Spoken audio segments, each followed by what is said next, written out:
ultimately, of course, he's fighting. Oh! 4 rounds, 10 rounds, gonna be just like this. Oh. He's too stupid to run. If Talon doesn't get knocked out. In boxing's golden age, two savage beasts ruled the ring, mastering every corner of the Royal Division. And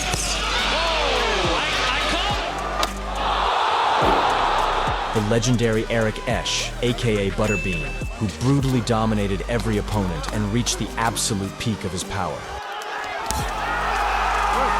And the one and only Iron Mike Tyson, the true monarch of the sweet science at that time. I wonder if that's a change of plan with what a left hook. They never had the chance to clash in the ring, but today we'll reveal who would have come out on top. Tyson does not throw wild punches. Big left hook. Whoa. Let's take a closer look.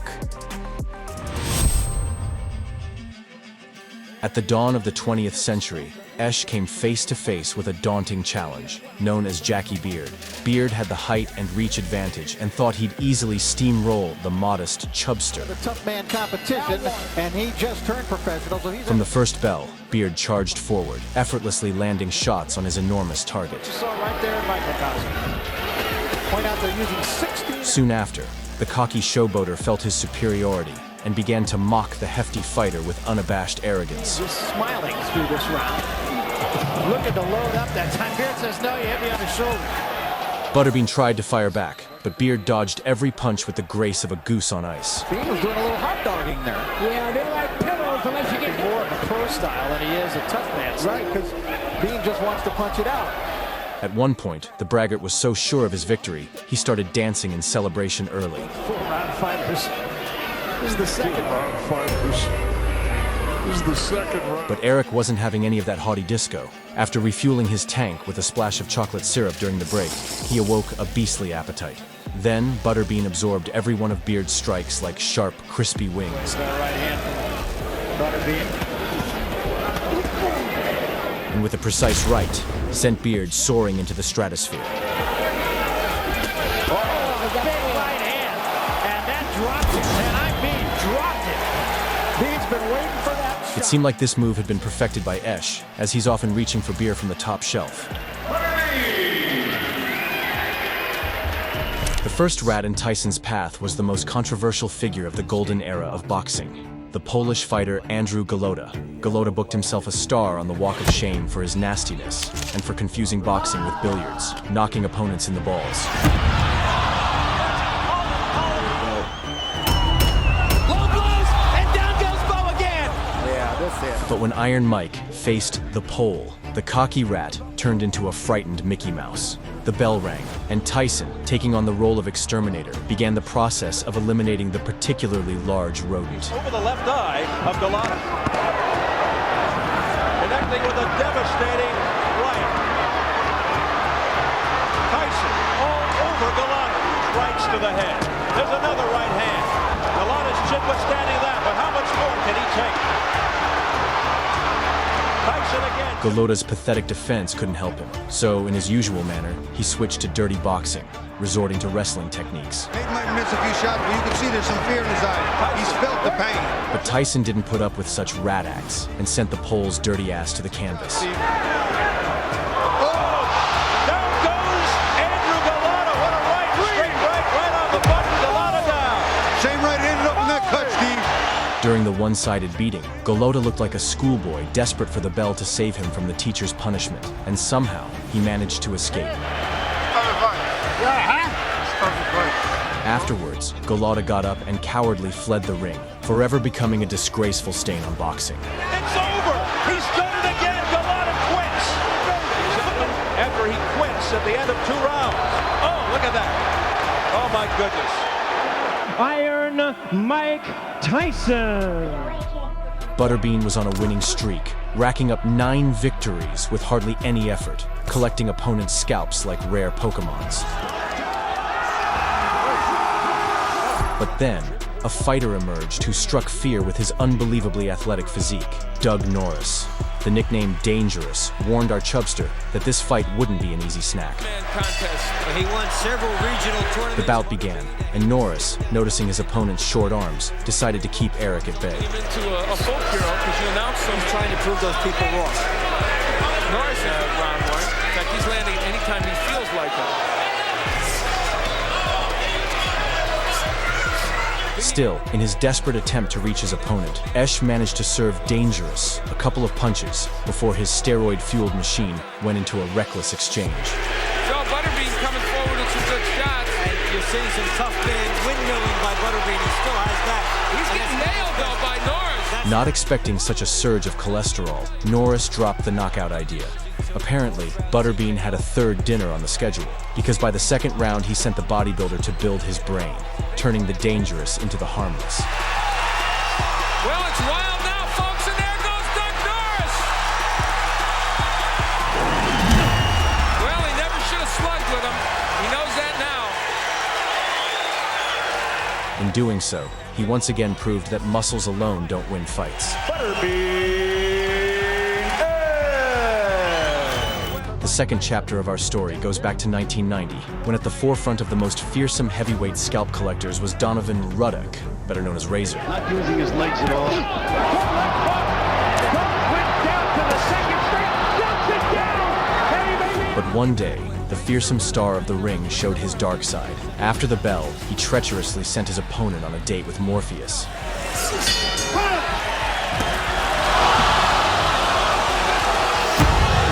What's going to happen? He hit him after the bell. Next, with a sense of complete impunity, as he continued to climb the peak of the boxing Olympus, he arrogantly decided that he would easily dethrone Mike Tyson.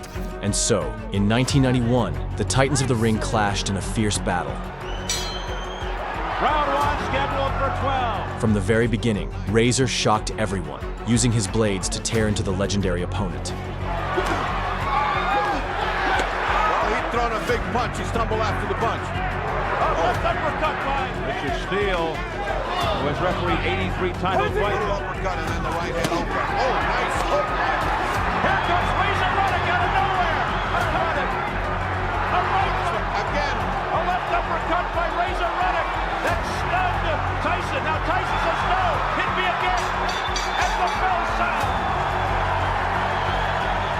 But Iron Mike activated Berserk mode, unleashing his iron will and showering Ruddock with a barrage of punches. Action on his own. Stewart and Henry Tillman in his last Steele, an associate minister, lets them know. Doesn't seem to care. A hard body punch by Integrity or his honesty. Up here for withstanding this kind of barrage. Oh, what a right by midway through the fourth. Tyson looking for that. Oh. Down goes Ruddock. Good shots. He just doesn't quite get there. There's a left by Ruddock. A left by Tyson, and down goes Ruddock. What a counterpunch. You can question his integrity or his honesty. A flurry. In the end, Tyson brutally punished the scoundrel and took his soul, sending him from the boxing Olympus to the Tartarus. Now the right combination. Steele steps in. Is it over? It's over. It's over. And Mike Tyson has defeated Razor Ruddock here in the 7th round. That's going to be TKO, Mighty Mike Tyson. Butterbean wasn't about to limit his enormous potential. He dove into MMA in addition to boxing. With 7 victories under his belt, the organizers presented Eric with serious opposition in the form of James Thompson, who had already tamed fighters like Mariusz Pudzianowski and Bob Sapp. Wisi nam w powietrzu. Koniec. Ladies and gentlemen, we have a fight. Hey, stop. Oh, Sapp is... Before the fight, Thompson confidently promised he'd finish everything quickly. I'm going to make it quick, clean, and relatively painful. I just want you to sit back, close your eyes, think of McDonald's, and it'll all be over. When fight day arrived, the two clashed in the center of the cage. He's probably going to use his left jab a lot because that. And that evening, Thompson kept his promise and swiftly ended the fight that had just begun. However, it was he who ended up sitting back. And I think that there it is. There you go. There it is. Oh, that's about it. I mean, that's about it. Butterbean has done it. Thompson still looking for the takedown. I don't think he's quite aware.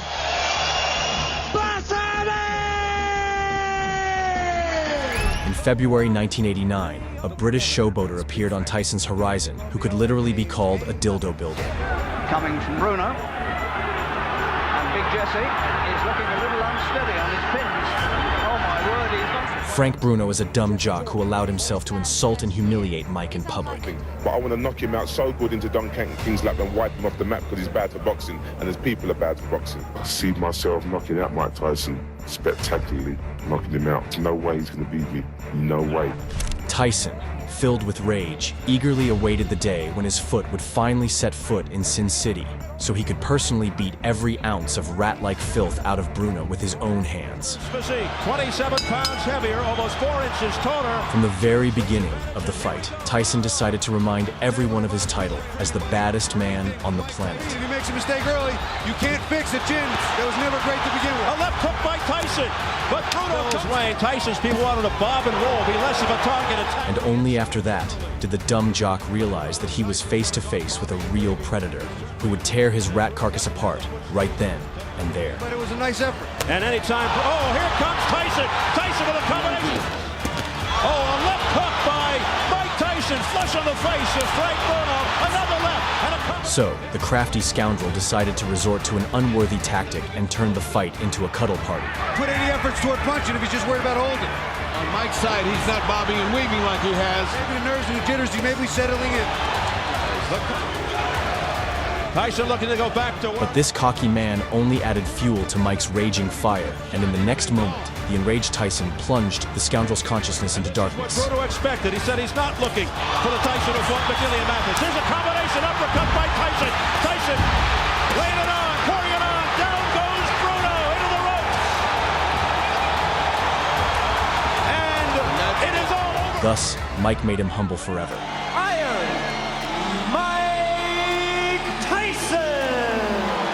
Next up for our 170-kilogram dumpling was Jonathan Whitfield, nicknamed the Bull. During the stare-down, Whitfield tried to intimidate our hero with his sheer physical dominance, unaware that Butterbean's only real fears are an empty fridge and a treadmill. The bell rang, and the feast for the chubster began. Of his 7 fights, but comes in and says, well, Butterbean with 19 wins, 9 first-round wins by Butterbean. Now he rushes in, he sees an opportunity. Butterbean immediately set about taming the furious bull. Butterbean knows he's closing in. Whitfield, watch it out. And Ed, you were talking about Butterbean trying to get that jab at him. Hey, you want to be famous? Ed, I called it! for this one.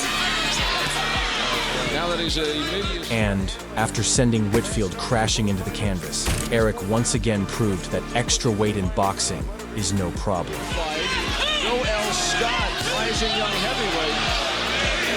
In a terrific there of Butterbean, seeing him win his 20th against Juan. Butterbean!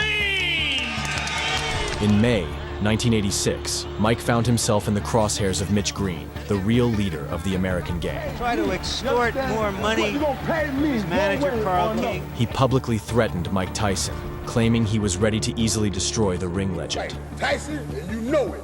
You hit me, I'm going to kill you.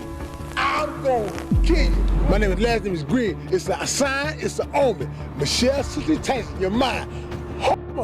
Before the fight, Mike's gaze burned with a fierce desire to punish the scoundrel for his audacity. Last fight that we showed you here on HBO, that between Larry Holmes and Michael Smith. As soon as the bell rang, Tyson immediately took control, leaving the arrogant fool no chance to survive. So we'll see what he does about that against I'm really reluctant to go full swing 10 rounds.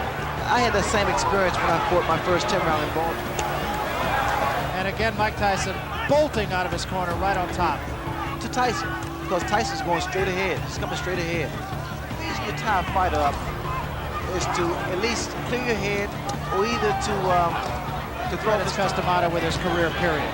About the head. Eager to fully punish the scumbag, Mike decided to slowly and painfully beat the crap out of him, turning the ring into a true torture chamber. Can be learned in talking to some of the people he fought. Look at here. Just laughing at him. Not getting any type of respect from Mike Tyson, mainly because he's not making a fist when he throws his punches. Good left. That was Let it go, say. And shot. I mean, Tyson there, good uppercut. Tyson had against Tillis. And what a shot. That is an awesome shot. That was just a jab. Thus, Mike brutally punished the gang leader. Here again. Oh, what a left hand. Another day in the classroom. Big left hand to end things. Tyson.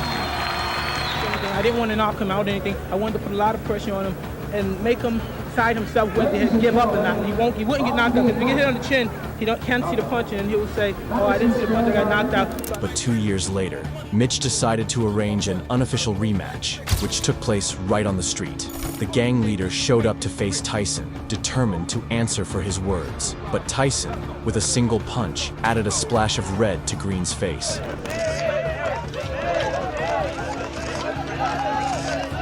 It seemed the blow was so powerful that Green went from being a fearsome gangster to a church pastor.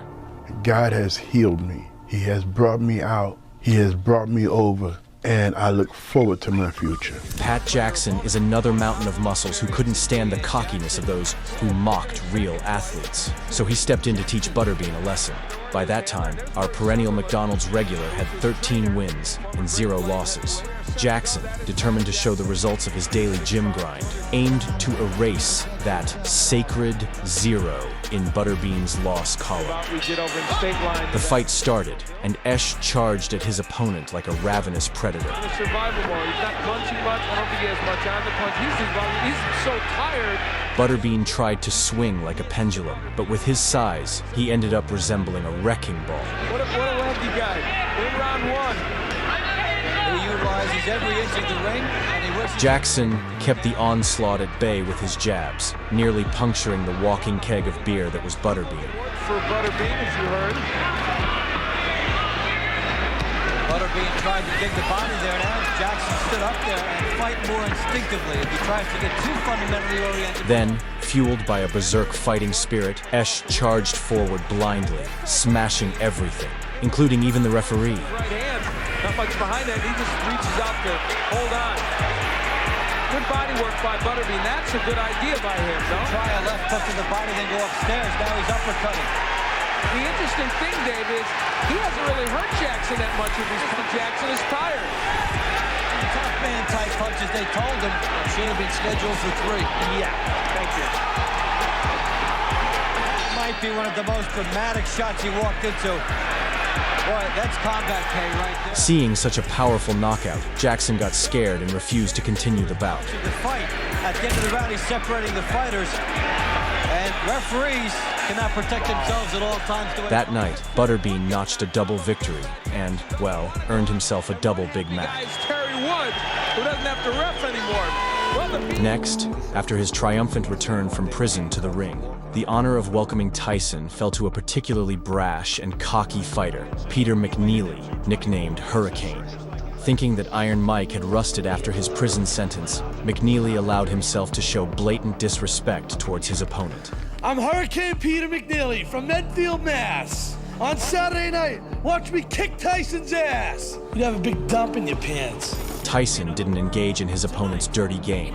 Instead, he let his fists do the talking. Great deal on his movement the past few months, and here we go. And McNeely, as advertised, comes right at Mike Tyson. Down goes McNeely. Seconds into the first round. McNeely, eager to live up to his nickname, rushed to destroy his opponent, but was immediately met with a dose of sedation from Tyson. Seconds into the fight, McNeely on the canvas.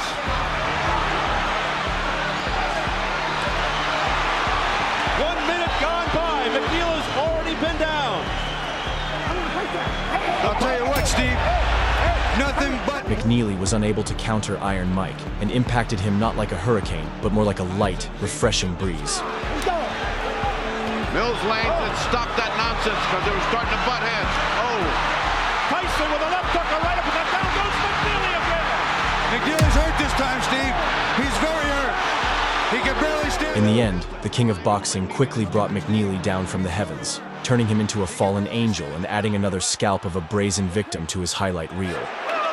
At first, it appeared as if McNeely... Later in 1999, after Butterbean completely dominated his fight with Russell Chastain, the organizers needed a bigger fish for the king of 4 rounds. Crowd into it. You know, he set that up with a little trickery. He dipped his shoulder like he was going to go to the body.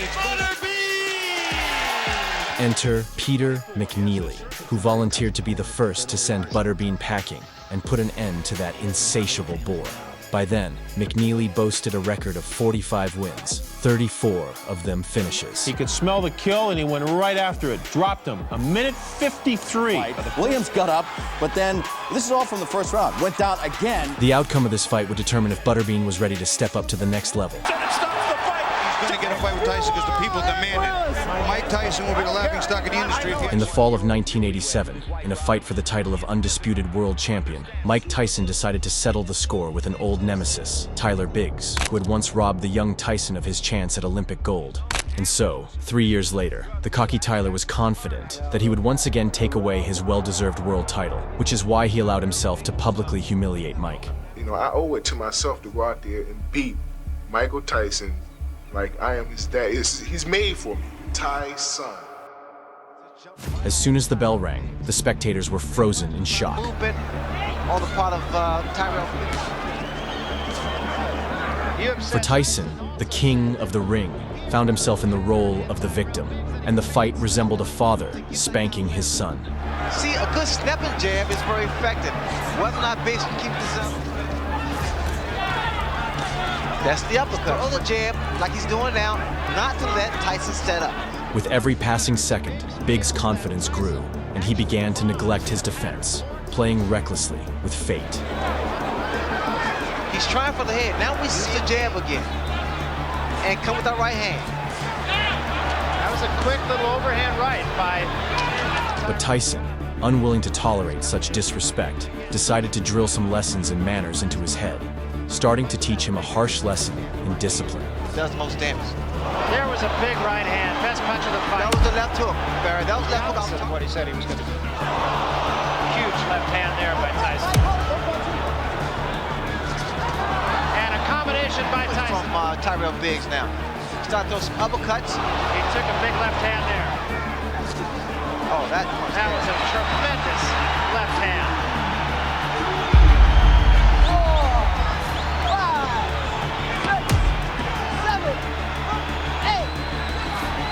And from there, Iron Mike relentlessly pummeled the arrogant upstart until he was sent to meet Morpheus. This is it. He is gone right now. He has no legs. And 10 seconds to go in a round. There's a left hand. He's down again. It's over. It's all over. And it wasn't even close. And world heavyweight champion of the world, Mike Tyson! By 1999, Butterbean had racked up an astonishing 42 wins, but this meathead wasn't about to stop there. His next target, the title of the Meanest Man Contest, and standing in his way was none other than Kevin Talon. Before the fight even began, Butterbean fixed his hungry gaze on his victim, and as soon as the bell rang, he dove in like he was about to enjoy a feast. Inactive after having turned pro at 85. One of them against Talon.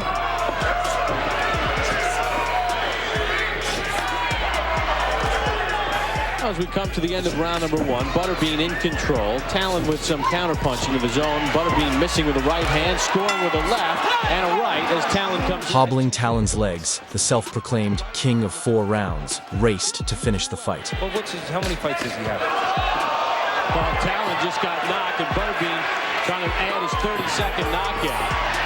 And he sends Talon down here in round 2. He played the good body shot.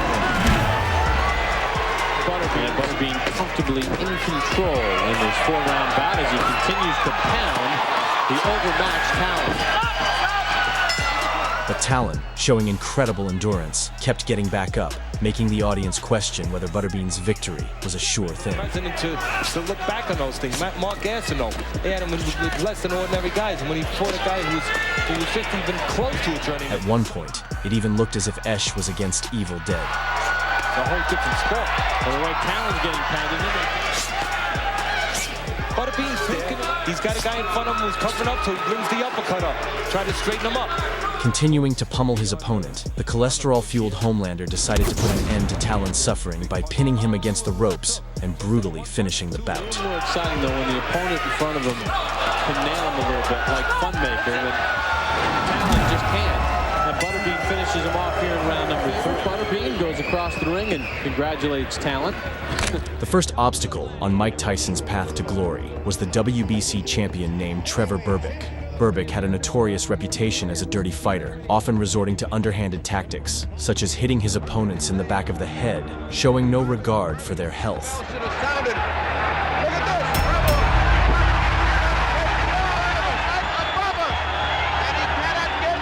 Moreover, he was known for sending Muhammad Ali into retirement, inflicting significant damage on the health of the greatest. They're just above us. Berbick is pounding everything in to level him. Always could take a punch, but now he's in trouble. Yep, he looks like he's in trouble. Trevor Berbick. Well, there you have it, Trevor Berbick. These reasons were more than enough for 20-year-old Mike to mercilessly tear Berbick apart in the ring. Easier said than done, but if he can, then he can be in the hunt. It's no surprise that the fight was called Judgment Day, as from the very start, Mike began delivering retribution with his fists, punishing Berbick. Big right hand. Tyson's punches even sound. Trevor Berbick, we should point out, has been down twice. There's another big shot by Tyson. Berbick in a heap of trouble. Down he goes. The punches are coming in such a succession that... But Berbick, attempting to show that his opponent's punches were harmless, allowed himself to taunt the baddest man on the planet, effectively signing his own death sentence.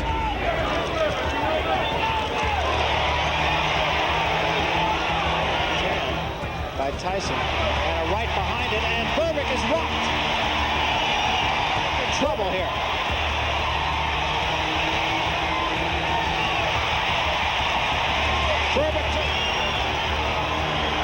But in the end, Tyson mercilessly punished the impudent fool for all his sins, causing Berbick to lose his sense of direction in the ring and making Tyson the youngest champion in the history of the heavyweight division. That was a right to the body and an uppercut to the head, and Berbick is down.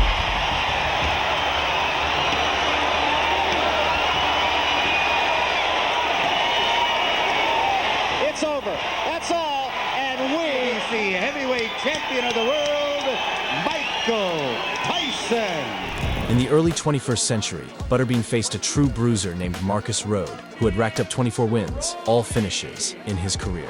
Rhode was the perfect candidate to dethrone the king of 4 rounds. As soon as the bell rang, Rhode began burning off all of the Chubb's calories. Big right hand off that fight with Butterbean. Throw that left hook into the body like that. Will fight one of the top fighters, or is he destined to just be 4-rounders? Well, all I know is when people get to do a nice job marketing, there's no doubt about it. Look at it. Apparently, Rhode even sported red shorts that night, embracing his inner matador as he dodged every punch from the enraged bull. Like that, he takes a big swing. For 2 grueling rounds, the cardio battle raged on. You gave the first round to Rhode. Yes, I did. But Rhode, setting a blistering pace, didn't realize he'd tire out first, because Butterbean, despite his unassuming appearance, literally wore his opponent out. Well, he likes to eat, but he doesn't like to eat level. Butterbean. In the end, Butterbean completely cooked Rhode. He'd be a lot quicker and he could be effective. He might be able to right now, it's just a sideshow. Big ripping shots by Butterbean. And it started with the body shot with the right hand. And Rhode is facing a rugged road right now, trying to get up on his feet. And it is over. The final stop in our story was July 1987. Carl Williams, eager to make a name for himself, confidently proclaimed that he was superior to Tyson in every aspect. However, he failed to acknowledge that 17-year-old Mike was just starting his ascent in boxing, while 23-year-old Carl already had 11 professional fights. And the very next day, I came in the gym with a different attitude towards him. I went into the ring and I busted him up. But just 6 years later, that young guy had already claimed the title of undisputed world champion. And so, in 1989, the time for retribution had arrived. He'll rush straight across here, Tyson, that's a certainty. From the very beginning, Carl tried to keep the beast at a distance. Positive start from Williams. Carl would feel the safer for him if he would back off and have a look at Tyson first. But Tyson only needed one punch. He hasn't done that tonight. I wonder if that's a change of plan. With it. Oh, what a left hook. Well, he certainly wasn't cold, Jim. In fact, it looks like Carl Williams has been knocked cold in the first round. Is he going to count him out or let him go on? And that's how Tyson got revenge on his offender. Out Iron Mike Tyson. In this video, you've witnessed the best fights and knockouts of the two kings of 90s boxing, and you've probably already decided who would have won if that fight actually happened. Well, it's wild now, folks, and there goes Doug Norris. Down goes Andrew Galotta. Point at the front of him can nail him a little bit, like Funmaker. Tyson with a left hook, a right uppercut. Down goes McNeely again. Comment below who your favorite is, and don't forget to like the video if you enjoyed it. Tyson does not throw wild punches. Big left hook. Ultimately, of course, he's fighting. This was Boxing Space. See you soon. Yeah!